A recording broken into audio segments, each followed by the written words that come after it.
is it? It's coming. That song again. What is it? Is it? It's Hela. Yes, the source of the darkness. It's coming. This is your moment.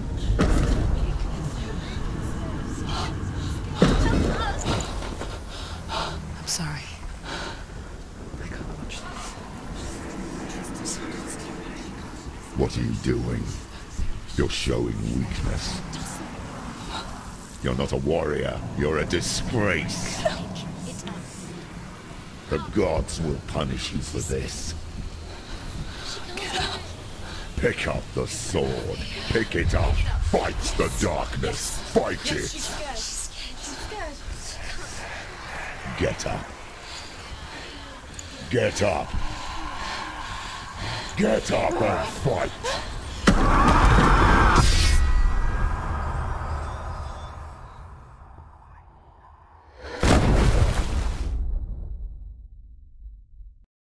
Hell is reaching deep inside of her.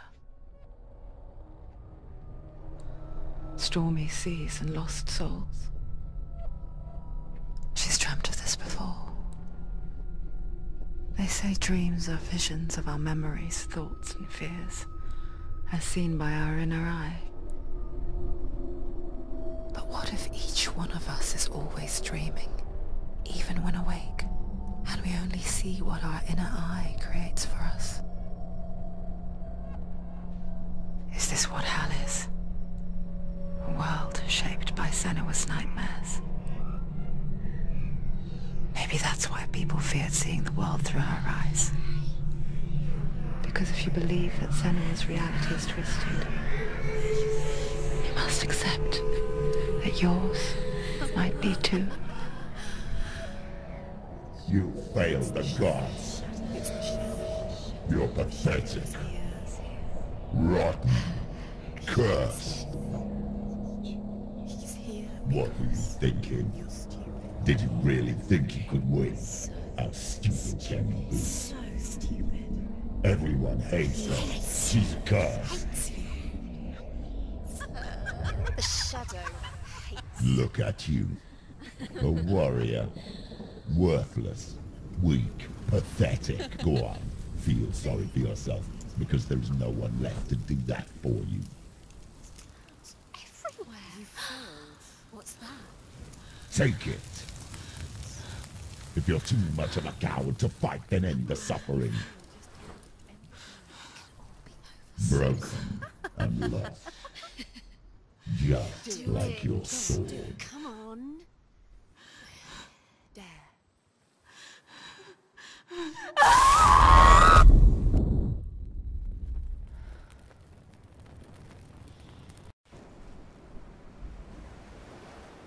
Why go on, when you give everything and face that which torments you, only to find that it is worse than you could have imagined? Why go on? Is it really so weak to ask this? Or are we just so afraid of the honest answer that we do not dare pose the question? Sometimes the answer lies in a memory, a feeling, a song.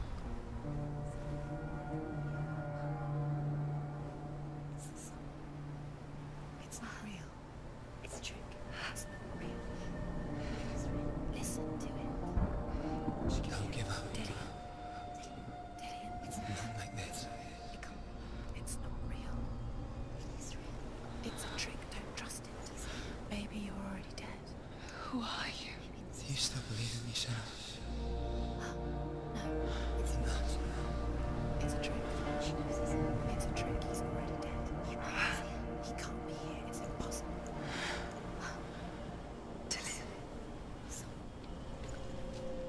Come to me. Please. The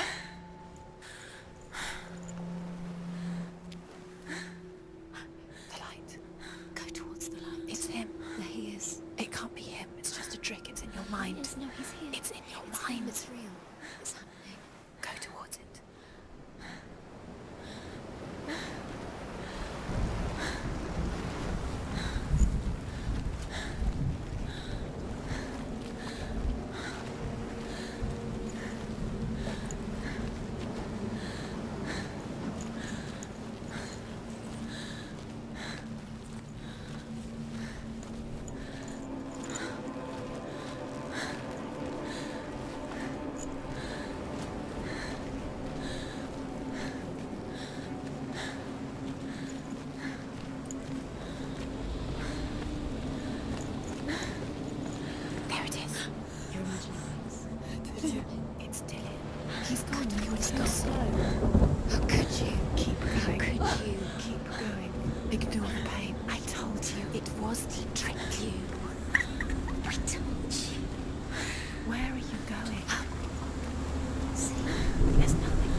Before she first met him, she was not in a good place.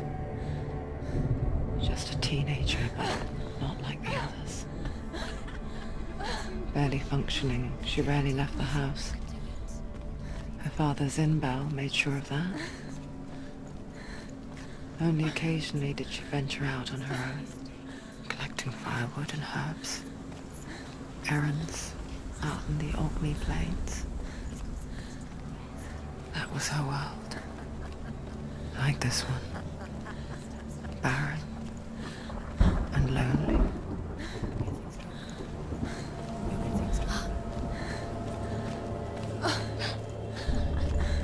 It's already disappeared. Nothing lives here, not even you. It's in your mind. You think you can see it, but it's in your mind. There he was. The lone figure of a boy. Sword play under the shade of a tree. She remembers the first time she saw him. To her young eyes, he moved as if dancing. And the world danced with him. The gloom lifted. And for the first time in years, she felt a ray of hope.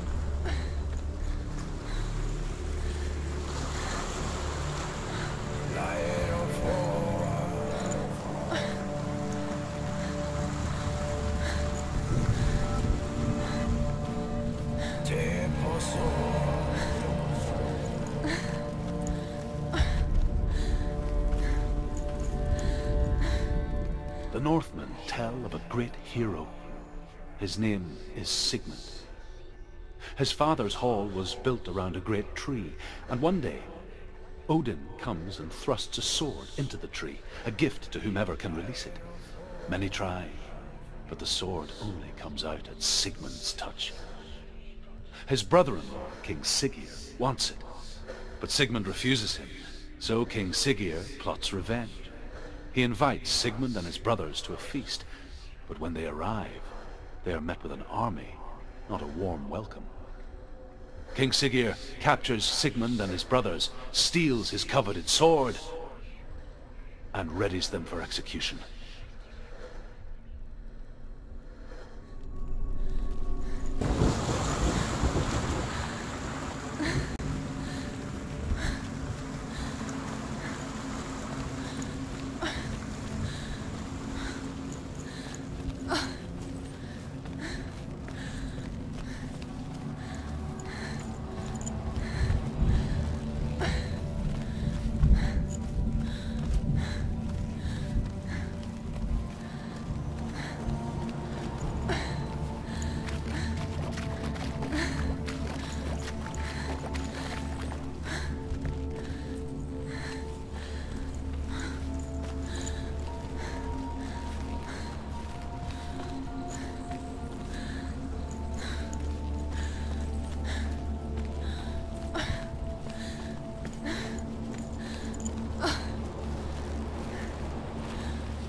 Day after day, watching from afar, she mimicked him, perfecting her own secret dance,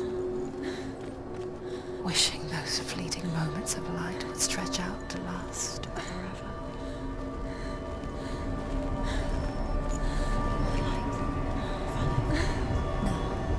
It's a trick. It's an illusion.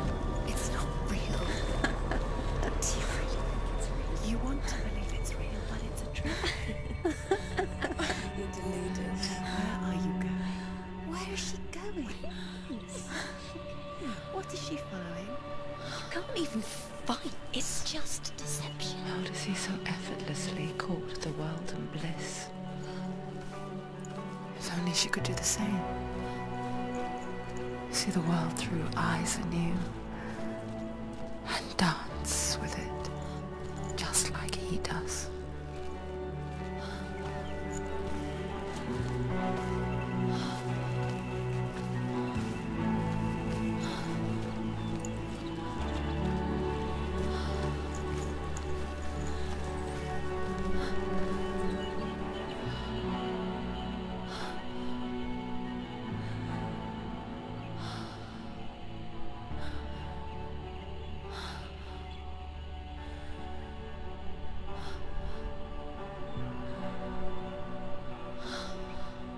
What's your name?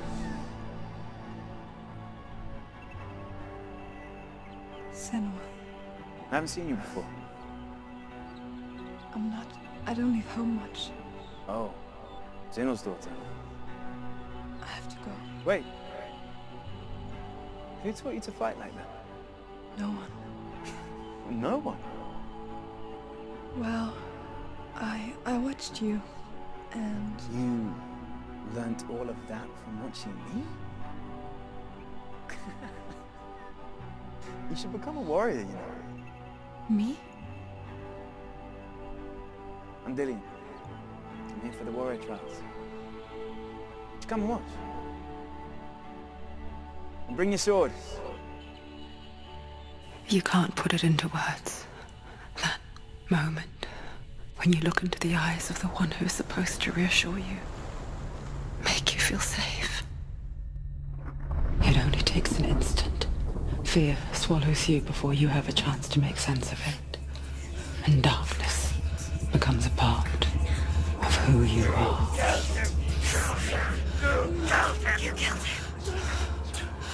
But her world changed the day the Northmen took him from her. Senua knows that there's no going back to how things were. That there's nothing to go back to at all. Stay still, stay quiet, hide, don't tell her. Their gods can see into your mind. They will use this power to destroy you. They won't stop me. I can still feel it. Whatever's left of him, they will never let him go.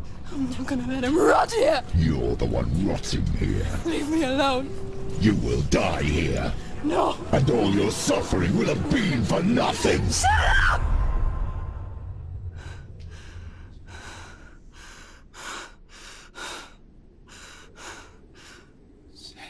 Dillian?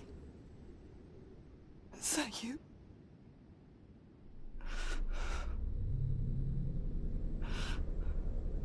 I'll find you, my love. I promise.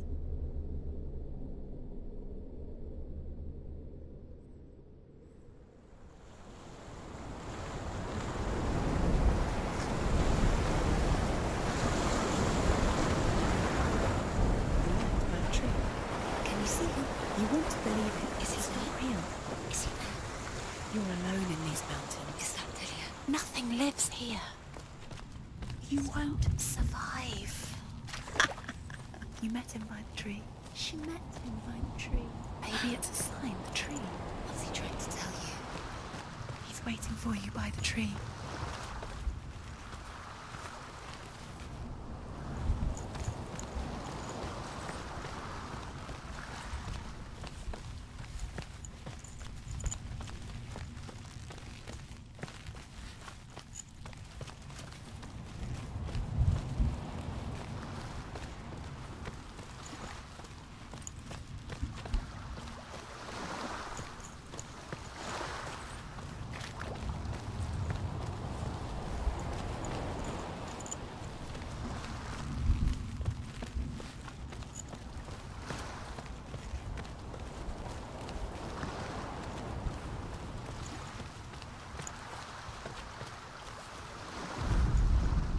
Death for Sigmund and his brothers seems certain.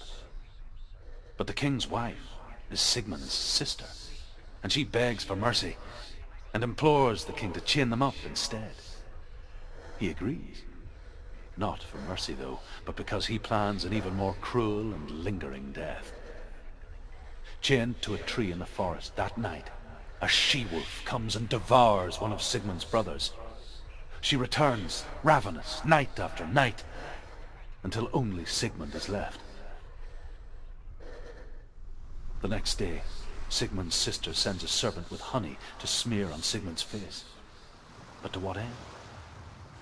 Well, that night, when the she-wolf appears again, you'll never guess what happens.